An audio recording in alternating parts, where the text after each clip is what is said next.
네, 오늘은 우리 열왕기상 13장입니다.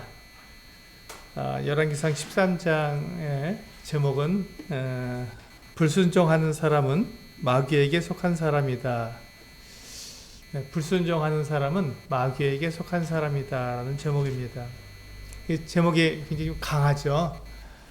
네, 네, 오늘 그 열왕기상 13장 내용을 보시면 우리가 이렇게 참 조금 이해가 안 될 수도 있고 하나님께서 왜 이렇게 하셨나 이런 생각이 들 수 있는 내용이 있기 때문에 그 제목을 불순종하는 사람은 마귀에게 속한 사람이다 하고 좀 강하게 정해 보았습니다. 우리 오늘 열왕기상 13장의 내용은 굉장히 분명합니다. 굉장히 분명한데 그럼에도 불구하고 이제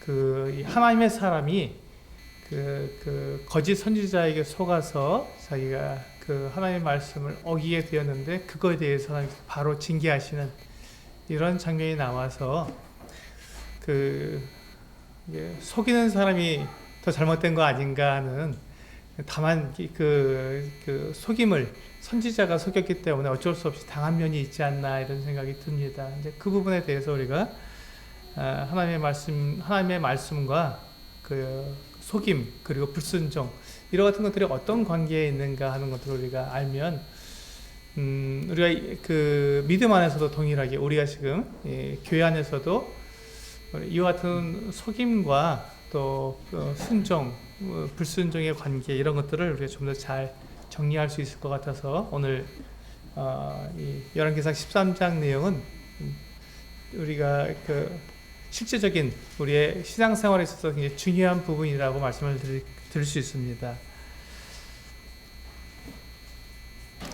사실 이 하나님의 말씀에 대해서 이렇게 그 하나님의 말씀을 이렇게 변형시켜서 또 하나님을 믿는 사람들을 이렇게 속이고 유혹해서 넘어뜨리는 일은 그 창세기부터 태초부터 있었던 일입니다.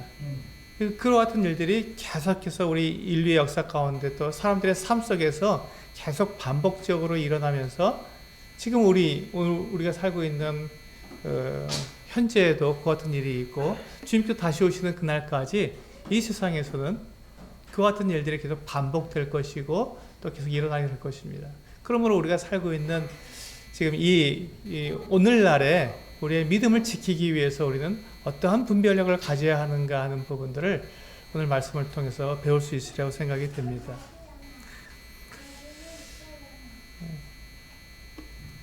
네, 우리 그 열왕기상 13장에는 주요 등장인물이 세 사람이 나옵니다. 첫 번째는 그 북왕국 이스라엘의 왕인 여로보암 왕입니다.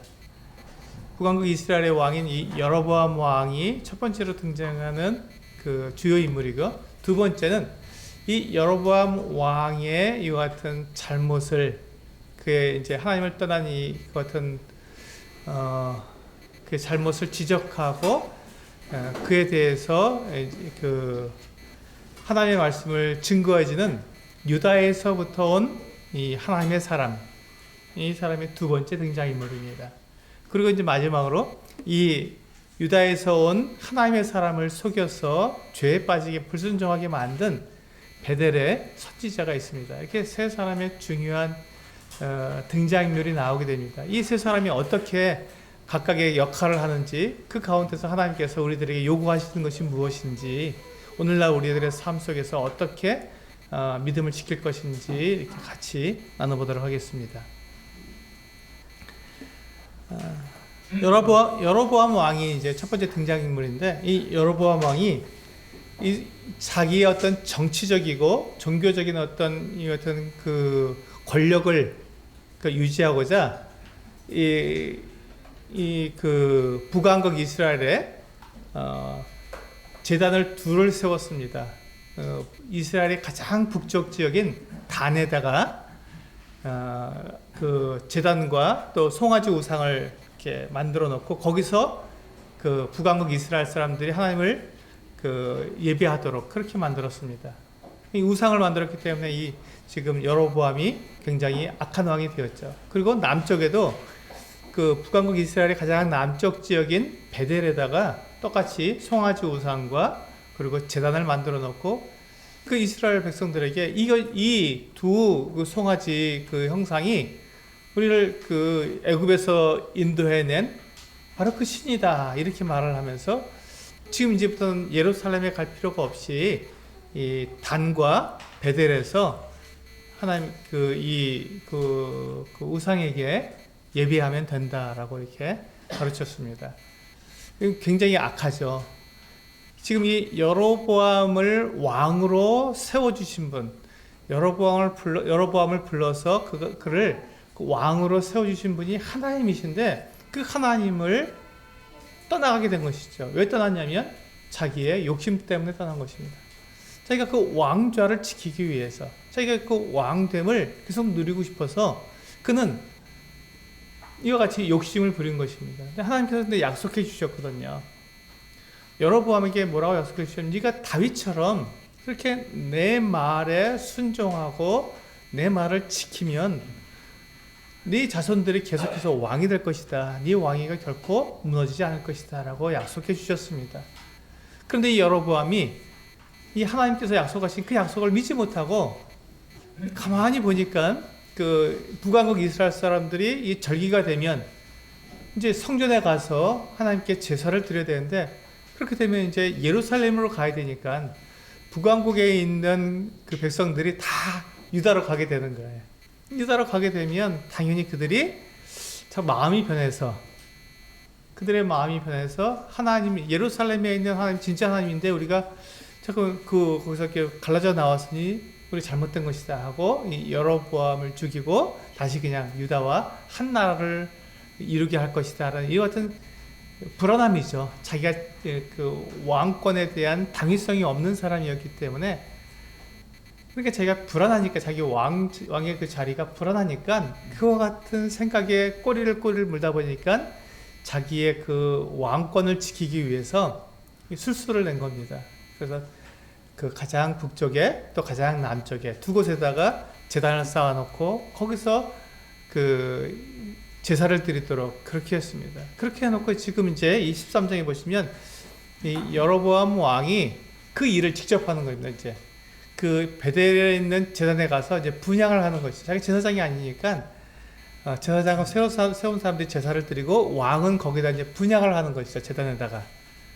그렇게 함으로써 이제 그가 세운 이 우상과 제단이 당위성을 주어서 이스라엘 백성들이 그 유다 나라로 내려가지 않고 북왕국에 머무를 수 있도록 이렇게 그가 자기 욕심에 따라서 죄를 짓게 된 것입니다. 이 여로보암이 얼마나 그 어리석은 사람입니까?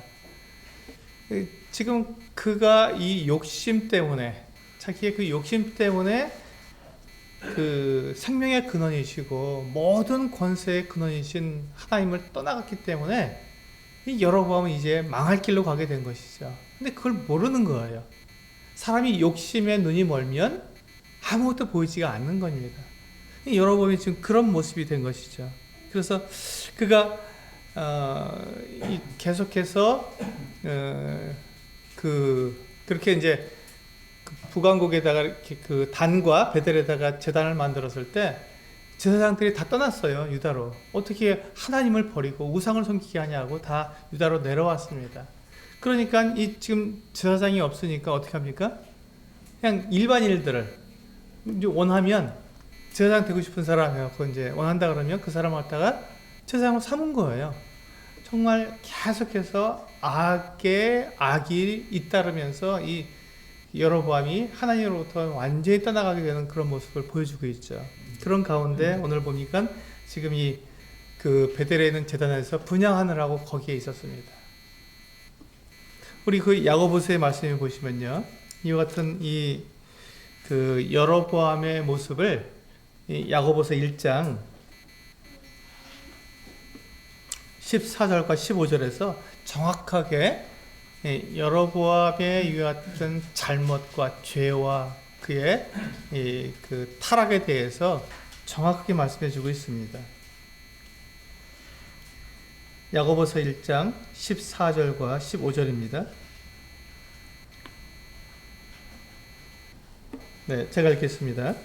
오직 각 사람이 시험을 받는 것은 자기 욕심에 끌려 미혹됨이니 욕심이 잉태한 즉 죄를 낳고 죄가 장성한 즉 사망을 낳느니라. 지금 이 여로보암이 가고 있는 길이 바로 이 길입니다. 바로 이 길이죠. 자기 욕심에 따라서 지금 그 욕심이 잉태한 즉 죄를 낳게 되고 죄가 장성한 즉 사망을 낳게 되는 이 끔찍한 길로 지금 여로보암이 가고 있는 것이죠. 근데 이게 인류 역사에 처음에 아담과 하와로부터 지금까지 온 인류 가운데 모든 사람들이 죄에 빠지는 이유가 바로 이것이죠. 욕심 때문에 그렇습니다. 그래서 이 욕심을 다른 말로 하면 교만입니다. 나는 그것을 가져야 되고 나는 그걸 가질 자격이 있어. 나는 그걸 가져야만 돼. 이렇게 이제 자기를 하나님의 위치로 높여서 그걸 가지려고 하니까 하나님께 주시는 것 이외의 것들을 자기가 가지려고 하고 하나님께 주시지 않는 것을 자기는 가져야 된다고 이렇게 생각하기 때문에 그것이 바로 교만이지요. 이 교만이 곧 욕심이고 욕심이 잉태한 즉 죄를 낳고 죄가 장성한 즉 사망을 낳는다고 분명히 말씀하고 있는 것입니다. 근데 이렇게 여로보암이 그렇게 악에 빠져 있을 때, 죄에 빠져 있을 때 이 여로보암에 대해서 하나님께서 경고하시고 그로 하여금 돌이키게 하시려고 하나님께서는 이 사람을 보내셨습니다. 이제 다시 본문으로 돌아와 보시면요. 13장 1절에 보시면 열왕기상 13장 1절을 보시면 보라 그때 하나님의 사람이 여호와의 말씀으로 말미암아 유다에서부터 베델에 이르니 마침 여로보암이 제단 곁에 서서 분향하는지라. 해보시면 마침 여로보암이 그 제단에서 분향하는 그때 하나님의 사람이 이 하나님의 말씀을 가지고 이 그 베델에 이르는 것입니다. 그 제단에 온 거예요. 그리고 보고는 2절에서 이와 같이 말씀하고 있습니다. 하나님의 사람이 제단을 향하여 여호와의 말씀으로 외쳐 이르되 제단아 제단아 여호와께서 이와 같이 말씀하시기를 다윗의 집에 요시아라 이름하는 아들을 낳으리니 그가 내 위에 분향하는 산당 제사장들을 내 위에서 제물로 바칠 것이요 또 사람의 뼈를 내 위에서 사르리라 하셨느니라 하고. 여기 보시면 이제 이 제단 위에 사람을 제물을 불살라야 되는데 사람이 아니라 제물이 아니라 사람을 불사르고 제사장을 불사르고 사람의 뼈를 불사른다고 그랬습니다. 그러니까 이 지금 이 제단을 갖다가 완전히 그 부정하게 만드는 것이죠. 이 제단은 이것은 악한 그 제단이라고 선언하는 것입니다. 이 일이 그 정말로 요시야 왕이 그 태어나게 되고 지금 이때로부터 약 300년 후에 유다 왕 요시야가 태어나게 되고 요시야가 완전히 나라를 다 개혁하는 종교 개혁과 같은 수준으로 나라를 완전히 개혁해서 우상 숭배에 빠져 있던 모든 것들을 다 버리고 그리고 하나님을 온전히 섬기도록 만들면서 이 베델에 있는 이 제단에서 그 악한 우상을 섬겼던 이 제사장들의 뼈를 갖다가 이렇게 그 위에다가 올려놓고 불살라버리는 이런 모습을 보임으로써 정말로 성취됩니다. 300년이나 그 떨어져 있는 이 내용을 정확하게 그 이름까지도 정확하게 이 하나님께서 이 하나님의 사람에게 알려주셔서 그것을 전하게 하신 것이죠. 그러니까 지금 이 베델에 있는 이 제단은 하나님께서 기뻐하시지 않는다.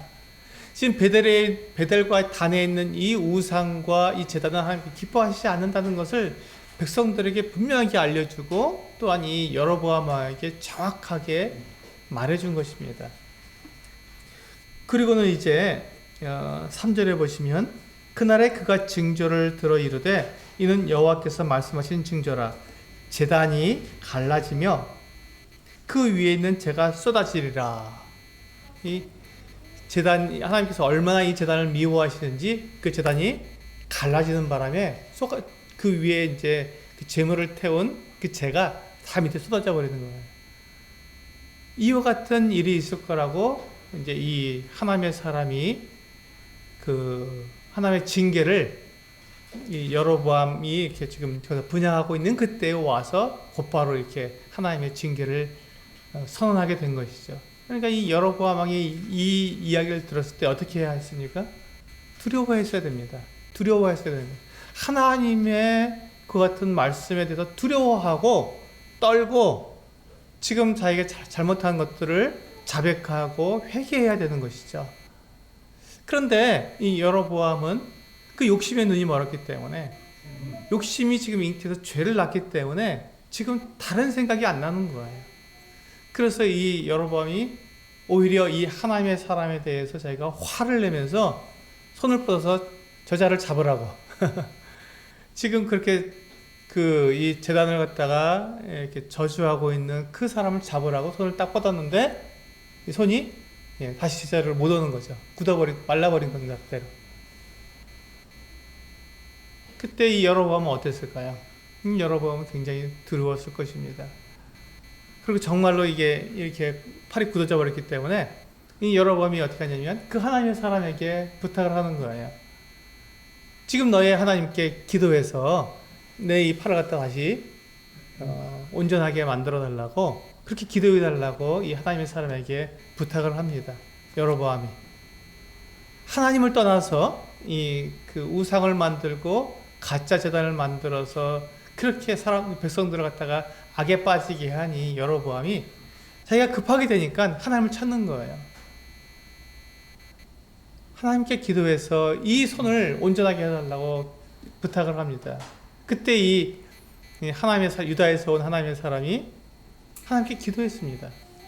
그러자 그 팔이 다시 정상적으로 돌아오게 된 것이죠.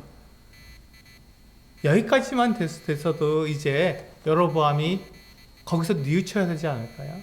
이제 깨달아야 되지 않을까요? 하나님께 정말 살아계시고 자기가 그렇게 팔이 굳었다가 기도해서 다시 풀어졌다면 이제 하나님께 그가 잘못을 자백하고 회개하고 돌아왔어야 되는데 그렇지 않은 것입니다. 그리고는 또 정말로 그 제단이 갈라져서 그 위에 있었던 재들이 다 쏟아져 버렸습니다. 그 모습을 여로보암만 본 게 아니라 거기 나와 있었던 백성들이 보았고 많은 사람들이 보았습니다. 그러자 이 여로보암이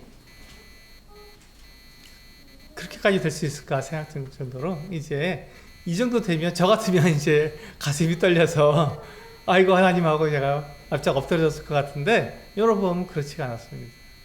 거기서도 그가 회개하지 않고 오히려 이 하나님의 사람을 회유합니다.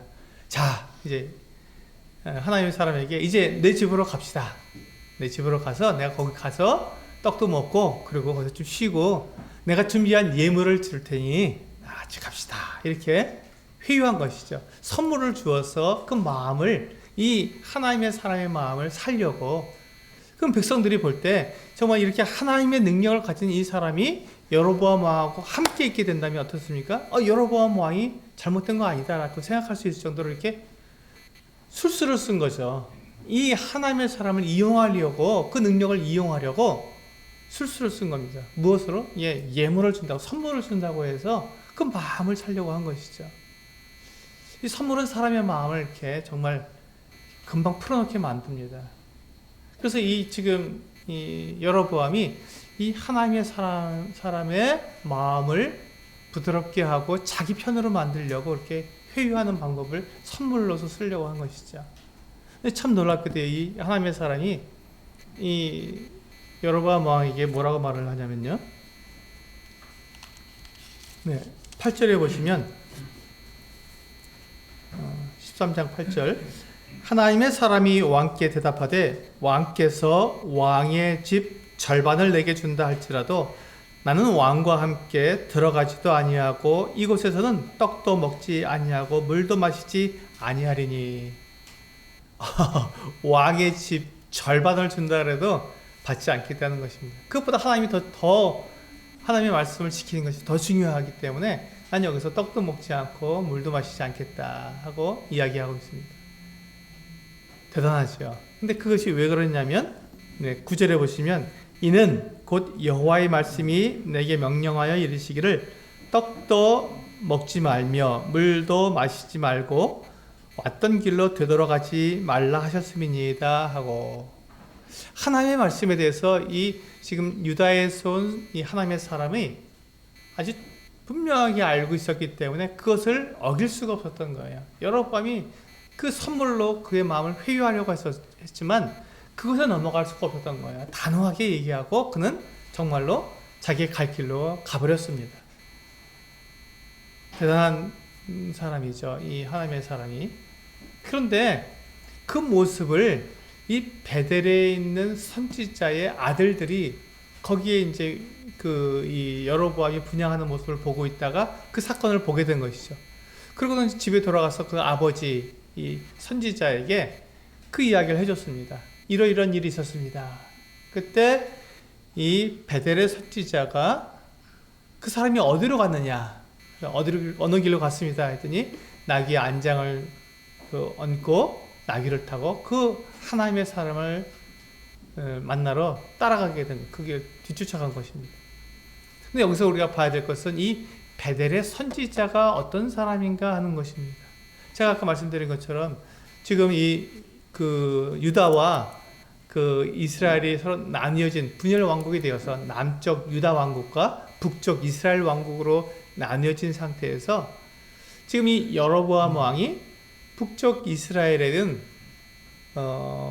단과 베델에다가 우상과 송아지 우상과 제단을 따로 만들어서 그 우상을 하나님이라고 얘기하니까 그 제사장들이, 선지자들이 거기 있을 수가 없었던 거예요.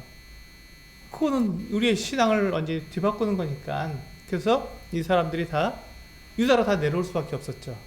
유다로 올 수밖에. 왜? 유다에 가야 성전이 있고 성전에서 하나님을 예배하니까. 여기서 가짜 신을 예배하라고 하니까 그거 할 수가 없으니까 다 내려왔어. 근데 지금 이 베델의 선지자는 거기 그냥 남아 있었던 거예요.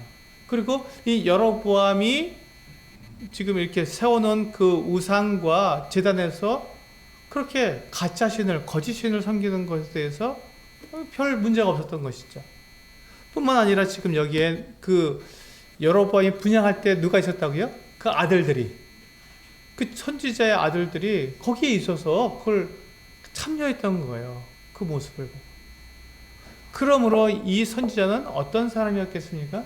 네, 하나님에 대한 분명한 믿음이 없는, 하나님을 경험하지 못했던 그런 거짓 선지자였던 것 같습니다. 물론 성경에는 거짓 선지자라고 나와 있지 않습니다. 근데 아니면 지금 베델의 선지자가 원래 하나님의 선지자였는데 욕심에 이 여로보암에게 자기가 이게 그 은총을 입을 욕심에 남아 있었을 수 있습니다. 하여튼 여하튼 간에 그렇게 해서 지금 이 선지자는 지금 굉장히 믿음 안에서 지금 이렇게 퇴보된, 타락한 이와 같은 사람이라는 것을 우리는 알 수 있습니다. 이 사람이 이제 이 나귀를 타고 얼른 그 하나님의 사람의 뒤를 따라갔습니다. 그래서 만났습니다. 그리고는 이제 우리 보시면 14절에 보시면 하나님의 사람을 뒤따라가서 상수리 나무 아래에 앉은 것을 보고 이르되 그대가 유다에서 온 하나님의 사람이냐 대답하되 그러하다. 그가 그 사람에게 이르되 나와 함께 집으로 가서 떡을 먹으라. 이 사람도 지금 이 선지자가 지금 회유하고 있죠. 집에 같이 식사하자. 그러자 이제 똑같이 대답하겠죠. 16절에 나는 그대와 함께 돌아가지도 못하겠고 그대와 함께 들어가지도 못하겠으며 내가 이곳에서 그대와 함께 떡도 먹지 않냐고 물도 마시지 않냐리니 17절 이는 여호와의 말씀이 내게 이르시기를 내가 거기서 떡도 먹지 말고 물도 마시지 말며 또 내가 오던 길로 되돌아가지도 말라 하셨음이로다. 지금 이 하나님의 사람은 정확하게 하나님의 말씀을 알고 있었고 하나님께서 그에게 어떠한 일을 하고 무엇을 말하라고 하는지를 정확히 알고 있었어요. 그래서 그걸 정말 순종을 잘했습니다. 그런데 이번에 이제 이 베델의 선지자가 이 사람이 그 거짓말을 했습니다. 18절부터 보시면요. 그가 그 사람에게 이르되 나도 그대와 같은 선지자라. 천사가 여호와의 말씀으로 내게 이르기를 그를 내 집으로 데리고 돌아가서 그에게 떡을 먹이고 물을 마시게 하라 하였느니라 하니 이는 그 사람을 속임이라. 19절 이에 그 사람이 그와 함께 돌아가서 그의 집에서 떡을 먹으며 물을 마시니라. 자, 여기서 이제 우리가 생각해 봐야 합니다. 지금 이 하나님의 사람, 유다에서 온 하나님의 사람이 왜 지금 이 베델의 선지자 집으로 가서 떡을 먹고 물을 마셨죠? 그가 속였기 때문에. 그가 천사가 나에게 와서 하나님의 말씀으로 너에게 전하라고 했는데 너를 데리고 가서 떡도 먹고 물도 마시게 하고 그렇게 하라 했다. 돌아가자. 이렇게 했을 때 이 하나님의 사람이 그 선지자의 말을 듣고는 믿고 따라간 것입니다. 근데 이 사람의 결과가 어떻게 됐을까요? 이 하나님의 사람의 결과가 이 사람이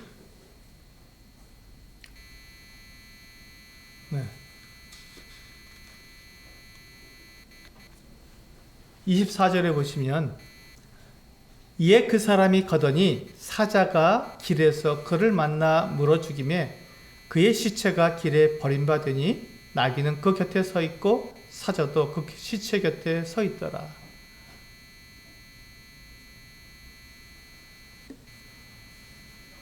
정말 끔찍한 일 아니겠습니까? 왜 그렇게 됐죠?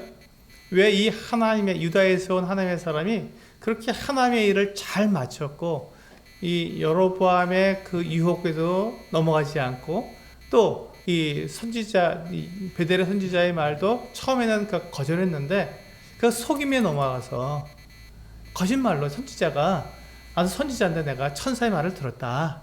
그냥 돌아가자. 가서 떡도 먹고 좀 쉬었다 가라. 이렇게 얘기했을 때 그가 속아 넘어가서 거짓말 때문에 그가 이렇게 당했는데 이 사람은 당한 사람인데 하나님께서는 지금 이 유다에서 온 하나님의 사람을 사자에게 물려 죽게 했거든요. 바로 징계하시는 것입니다. 왜 이런 일이 있었죠? 네, 이 하나님의 사람, 이 유다에서 온 하나님의 사람이 하나님의 분명한 말씀을 불순종했기 때문에 그렇습니다. 불순종했기 때문에.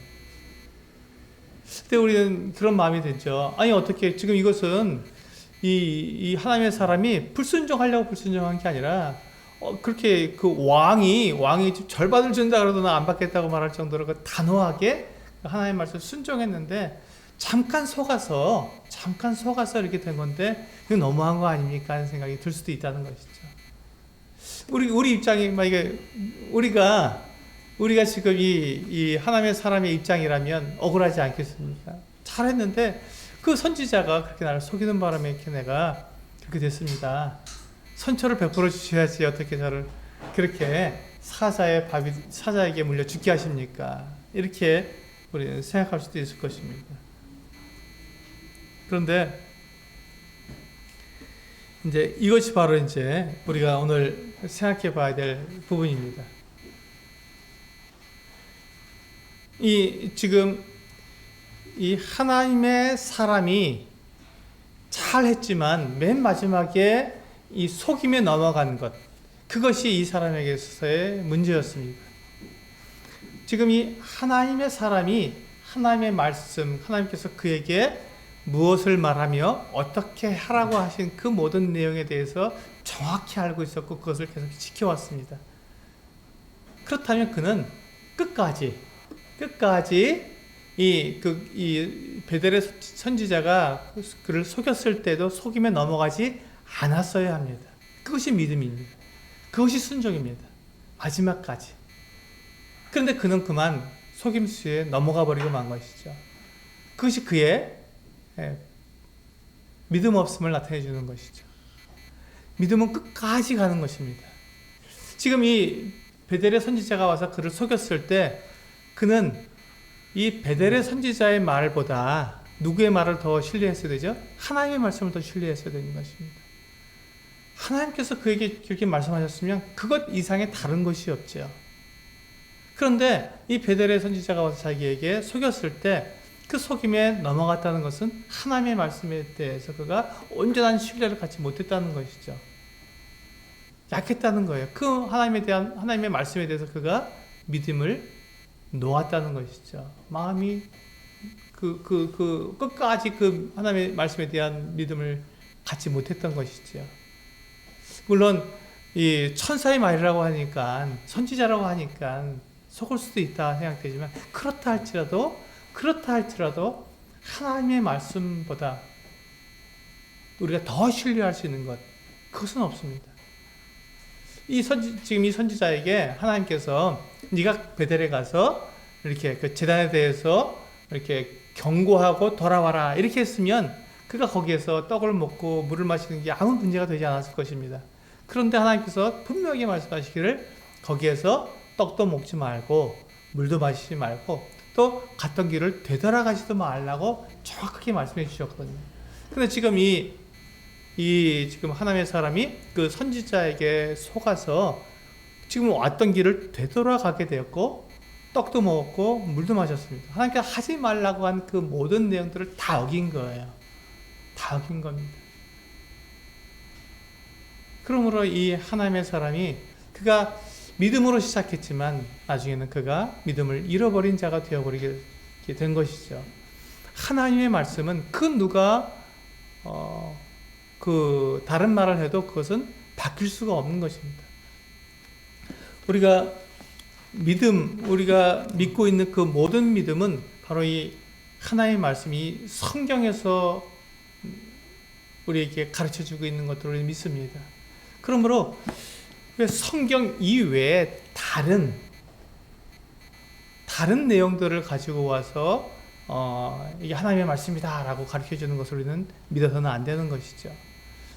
종종 이제 그 기독교 서적 중에서 이제 그 천국에 다녀왔다고 하는, 죽어서 잠깐 천국에 다녀왔다고 하는 이런 소년의 이야기, 어떤 사람의 이야기, 그런 책들이 나오고 그런 그 영상들이 이렇게 나오는 것을 볼 수 있습니다. 그런 간증 집회도 많이 하고요. 그런데 그들이 말하는 것이 이 성경에서 말씀하고 있는 것과 차이가 있다면 우리는 무엇을 믿어야 합니까? 네, 성경을 믿어야 합니다. 그들이 아무리 분명하게 보고 정확하게 보고 성경에서 말씀하신 그게 이런 겁니다라고 아무리 설명을 잘해줘도 성경에서 말씀하시는 것과 다른 차이가 나는 것들은요, 결코 그것은 하나님께로부터 온 것이 아닙니다. 성경 이외에 성경에서 말씀하시는 것을 바꾸는 것, 변화시키는 것은 결코 우리가 따라가서는 안 되는 것이죠. 하나님의 말씀이 최종 권위이기 때문에 하나님께서 우리들에게 이렇게 기록해 놓으셨으면 이렇게 기록해 놓은 대로 우리는 믿어야 하는 것이죠. 그렇지 않고 그것에서 이 말씀은 아마 이런 뜻일 거야 하고 내가 임의로 바꾸거나 누가 그걸 바꾼다는 것을 바꾸게 되면 그 바꾼 것을 따라가면 우리는 망하게 되는 것입니다. 그게 바로 오늘 이 열왕기상 13장에서 우리가 받아야 하는 교훈입니다. 하나님의 말씀이 결코 1.1획도 변하지 아니하고 하나님은 회전하는 그림자도 없으신 완전하신 분이시기 때문에 하나님의 말씀만 우리가 믿고 그 안에서 우리는 섬겨야 하는 것입니다. 근데 이런 일들이 지금 이 열왕기상 13장에 나타난 이 하나님의 사람에게 있었던 이 속는 문제, 이런 문제가 지금 이 열왕기에만 있는 게 아니라요, 이 창세기부터 지금까지 계속해서 반복되어서 일어나고 있는 일이라는 것입니다. 우리 갈라디아서 말씀을 보시면요, 갈라디아서에서도 그 같은 일들이 있었습니다. 갈라디아서 1장을 보시면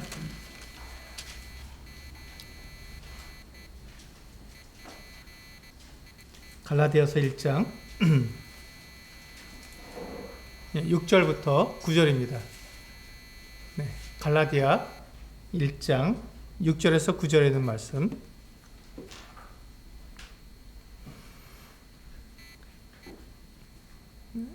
네, 그리스도의 은혜로 너희를 부르신 이를 이같이 속히 떠나 다른 복음을 따르는 것을 내가 이상히하게 여기노라. 다른 복음은 없나니 다만 어떤 사람들이 너희를 교란하여 그리스도의 복음을 변하게 하려 함이라. 그러나 우리나 혹은 하늘로부터 온 천사라도 우리가 너희에게 전한 복음 외에 다른 복음을 전하면 저주를 받을지어다. 우리가 전에 말하였거니와 내가 지금 다시 말하노니 만일 누구든지 너희가 받은 것 외에 다른 복음을 전하면 저주를 받을지어다. 여기 보시면 바울이 이제 이 갈라디아 교회 성도들에게 이제 이 복음을 들고 가서 그들에게 복음을 전해줬습니다. 이 복음이 무엇입니까? 십자가의 복음이죠. 예수 그리스도께서 하나님의 아들이시고 그분이 우리를 구원할 구원자로 오셔서 당신의 피로 우리의 모든 죄를 다 용서해 주셨으니 그분을 믿으면 우리가 하나님의 자녀가 된다 하는 이 분명한 복음을 전해 주었습니다. 그래서 이 갈라디아 교회 성도들이 그 바울의 복음을 듣고 그들이 믿어서 거듭나게 되었습니다. 그리고 그들이 성령을 모시게 되었어요.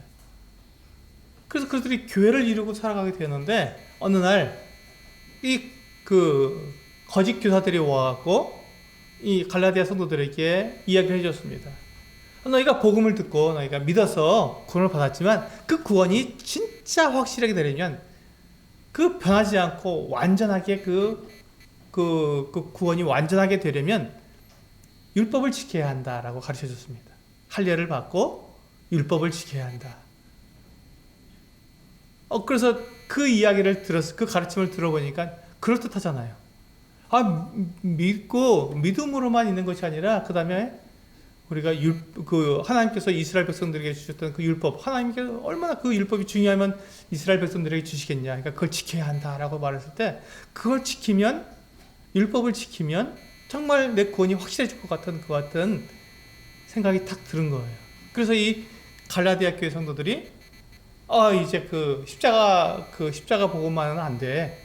율법을 지켜야 돼. 할례를 받아야 돼. 하고 그렇게 이제 완전히 다 돌아서게 된 것이죠. 근데 그것이 복음을 듣고 얼마 안 돼서 지금 이렇게 된 거예요. 그러니까 바울의 마음이 너무너무 상했습니다.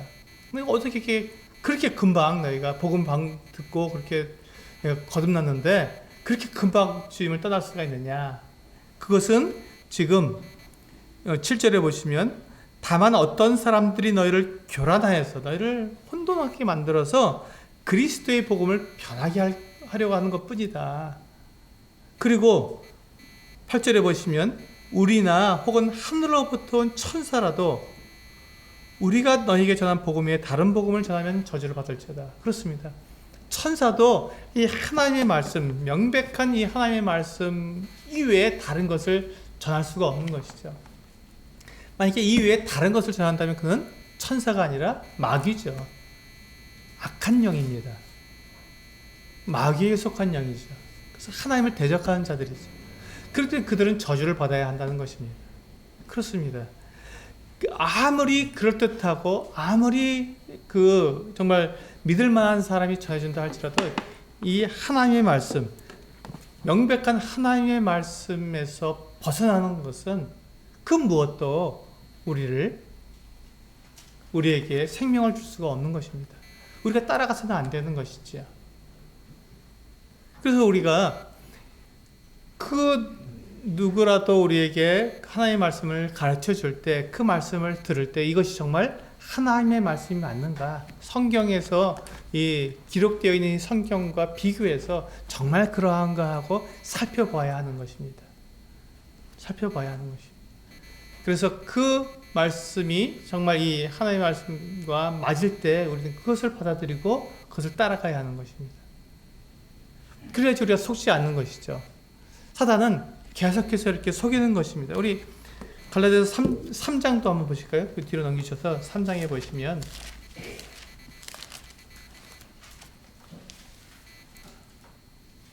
1절부터 5절까지 있는 말씀입니다.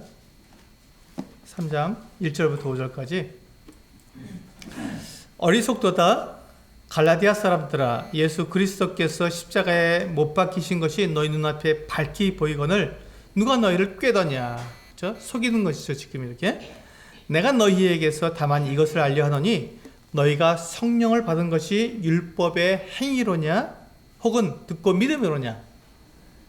너희가 이같이 어리석으냐? 성령으로 시작하였다가 이제는 육체로 마치겠느냐? 너희가 이같이 많은 괴로움을 헛되이 받았느냐? 과연 헛되냐? 너희에게 성령을 주시고 너희 가운데서 능력을 행하시는 이의 일이 율법의 행위에서냐 혹은 듣고 믿음에서냐. 바울이 분명히 말씀하고 있는 것입니다. 어리석다. 잠깐만 생각해봐도 알 수 있는 것 아니냐. 율법을 지켜서 의롭게 되려고 하는 사람들의 그 행위의 결과가 무엇이냐? 그것은 저주 아니었냐? 멸망. 그래서 이 구약성경 말라기 맨 마지막이 저주로 끝납니다. 이 말씀을 지키지 않으면 이 율법을 다 지키지 않는 사람, 율법을 지키지 못하는 사람에겐 저주가 있을지어다. 저주가 있는 거예요. 율법의 끝은 저주입니다. 그런데 이 하나님의 말씀, 믿음의 끝은 무엇이죠? 영생입니다. 생명이지요. 그래서 우리가 믿음으로 시작했다가 행위로 끝나려고 하는, 믿음으로 생명으로 잘 시작했다가 행위로, 그래서 결국 저주를 받는 것 같은 모습으로 가려는, 이것은 명백한 거다. 그러므로 그것을 생각하지 못하고 그렇게 행위로 돌아가려고 하는 그 같은 모습들은 어리석은 모습이다 라고 말씀하고 있는 것입니다. 그렇습니다. 지금 이 열왕기상 13장에 나타난 이 하나님의 사람이 잘 해왔잖아요. 그건 정말 믿음으로 잘 해왔는데 마지막에 가서 베델의 선지자에게 그가 하는 말, 천사가 자기에게 하나님의 말씀을 했다고 하는 이 말에 속아서 하나님 말씀보다 이 사람의 말을 더 신뢰하는 이 같은 우를 범하게 되었고, 그것이 곧 그의 참 비참한 죽음에 이르게 만든 것이죠. 그렇습니다. 우리가 하나님의 말씀은 그 무엇으로도 바꿀 수가 없습니다. 하나님은 결코 그 말씀이 땅에 떨어지지 않는 분이시기 때문에 한 번 하신 말씀을 바꾸시지 않으시죠. 만약에 하나님께서 바꾸신다면 하나님 직접 말씀하시겠죠. 직접 말씀해 주시겠죠.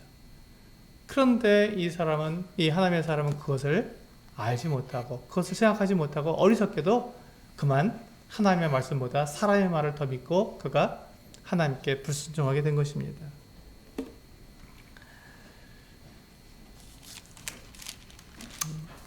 네, 우리 요한복음 8장 말씀을 보시겠습니다.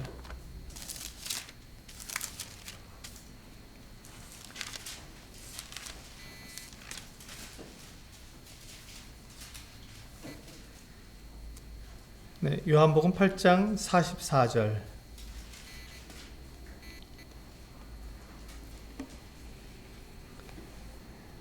네, 읽어드리겠습니다.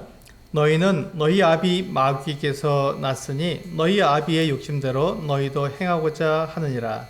그는 처음부터 살인한 자요 진리가 그 속에 없으므로 진리에 서지 못하고 거짓을 말할 때마다 제 것으로 말하나니 이는 그가 거짓말쟁이요 거짓의 아비가 되었습니다. 거짓의 아비가 누구라고요? 네, 거짓을 만들어낸 자, 거짓의 창시자가 바로 이 사탄입니다. 마귀예요. 그러므로 우리가 이 거짓에 속아서 그 거짓된 것에 내가 속하게 된다면, 거짓된 행위에 내가 따라가게 된다면 마귀에게 속하는 것이죠. 그래서 이게 불순종은 마귀에게 속하는 것입니다. 불순종하는 사람은 결국은 하나님을 떠나서 마귀에게 속하는 거예요. 하나님의 말씀이 분명한데 이 분명한 하나님의 말씀을 알면서도 그것을 내가 알면서도 그것을 하나님의 말씀에 순종하지 않고 그것을 불순종한다는 것은 무엇입니까? 내가 욕심을 따라 행하는 것이고 내가 교만하기 때문에 악한 자의 거짓에 내가 넘어가서 내가 그렇게 하나님의 말씀에 불순종하게 되면 내가 더 편하겠지, 내가 더 이롭겠지라고 하는 이 속임수에 넘어가는 것이죠. 이 일이 언제 일어났습니까? 맨 처음에 창세기 3장에서 나타났죠. 아담과 하와에게 뱀이 하와에게 나타나서 그렇게 그가 속였습니다. 창세기 3장 1절부터 보시면 동일한 말씀이 계속해서 반복되는 걸 우리는 알 수 있습니다. 창세기 3장 1절 말씀 들어보시면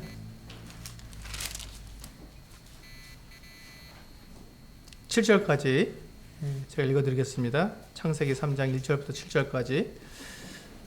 그런데 뱀은 여호와 하나님이 지으신 들짐승 중에 가장 간교하니라. 뱀이 여자에게 물어 이르되 하나님이 참으로 너희에게 동산 모든 나무의 열매를 먹지 말라 하시더냐. 여자가 뱀에게 말하되 동산 나무의 열매를 우리가 먹을 수는 있으나 동산 중앙에 있는 나무의 열매는 하나님의 말씀에 너희는 먹지도 말고 만지지도 말라. 너희가 죽을까 하노라 하셨느니라. 뱀이 여자에게 이르되 너희가 결코 죽지 아니하리라. 너희가 그것을 먹는 날에는 너희 눈이 밝아져 하나님과 같이 되어 선악을 알 줄 하나님이 아심이라. 여자가 그 나무를 본즉 먹음직도 하고 보암직도 하고 지혜롭게 할 만큼 탐스럽기도 한 나무인지라. 여자가 그 열매를 따먹고 자기와 함께 있는 남편에게도 주매 그도 먹은지라. 이에 그들의 눈이 밝아져 자기들이 벗은 줄을 알고 무화과 나무 잎을 엮고 치마로 삼았더라. 여기서 보시면 이 하와가 하나님의 말씀을 믿지 못하고 이 뱀이 하는 말을 믿은 거예요. 그래서 그가 어떻게 됐습니까? 그가 하나님께서 금하신 선악을 알게 하는 나무의 열매를 먹고 누구에게 속하게 됐죠? 마귀에게 속하게 되었죠. 속임에 넘어가서 그 속이는 자에게 속하게 되는 것입니다. 그걸 따라갔으니까요. 그래서 우리는 죄를 짓게 되면 우리는 죄의 노예라고 말하고 죄에 속한 자라고 말을 한다고 말씀하고 있습니다. 그렇습니다. 그래서 불순종은 하나님의 말씀에 대한 거역이기 때문에 이건 죄입니다. 그 죄는 누구에게 속한 거라고요? 마귀에게 속한 것이죠. 그러므로 우리는 불순종은 내가 하나님을 떠나서 진리이신 하나님을 떠나서 거짓의 아비인 마귀에게 속하는 것이 바로 이 불순종이라는 것입니다. 그 불순종이 얼마나 끔찍한 것인지 우리는 열왕기상 13장에서 분명히 알 수 있는 것이죠. 아, 내가 불순종할 때 이것이 내가 마귀에게 속하고 있는 것이구나. 하나님을 떠나서 마귀에게 속하고 있는 것이구나. 얼마나 끔찍합니까? 우리가 마귀에게 속하고 싶은 사람이 단 한 사람도 없을 것입니다. 그럼에도 불구하고 우리가 불순종할 때 그것은 내가 원하든 원치 않든 내가 알든 모르든 내가 누구에게 속았든 속지 않았든 내가 불순종하게 되는 것은 마귀에게 속은 것이고 마귀에게 속하게 되는 것입니다. 마귀의 거짓말에 내 욕심이 발동하게 되고 마귀의 그 속임수에 내가 교만하게 되어서 하나님의 말씀을 내가 믿지 않고 하나님의 말씀을 내가 의지하지 못하고 하나님께서 떨어져서 내 마음대로 내 육체가 원하는 대로 행하는 그것이 바로 불순종이지요. 그래서 그 불순종은 마귀에게 속한 일이 되는 것입니다.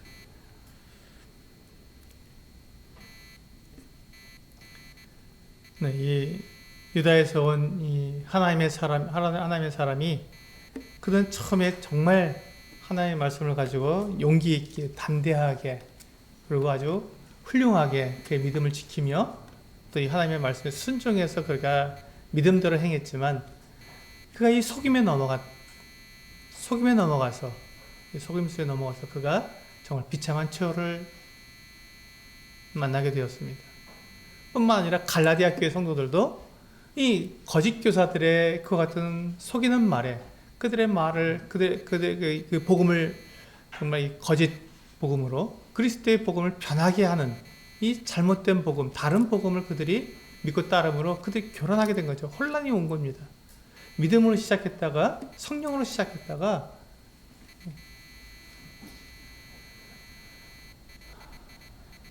육체로 마감하게 되는 정말 끔찍한 일이 그들에게 생기게 된 것이죠. 그 속이는 자는 누구라고요? 마귀입니다. 속이는 자는 마귀예요. 우리 안에서 우리가 이 하나님의 말씀을 온전하게 가르쳐 주지 않고 잘못된 것들을 가르쳐 주는 자는 마귀에게 속한 것입니다. 그러므로 우리는 그것을 굉장히 조심해야 합니다. 하나님의 말씀을 하나님의 말씀으로 분명하게 가르쳐야 하고 또 배워야 하고 또 우리 그 말씀에 순종해야 합니다. 우리가 이와 같은 분별력 정말 이 하나님의 말씀과 조금이라도 다른, 비슷하지만 다른 것이 있다면 우리가 그것을 오늘 이 열왕기상 13장 말씀에서 우리가 분명한 교훈을 받아서 정확한 분별력을 가지고 분별해내어서 마귀에게 속지 않는, 거짓에 속지 않는, 그러므로 우리가 하나님께 불순종하는 것이 아니라 하나님께 순종하는 우리 성도님들 되시기를 원합니다.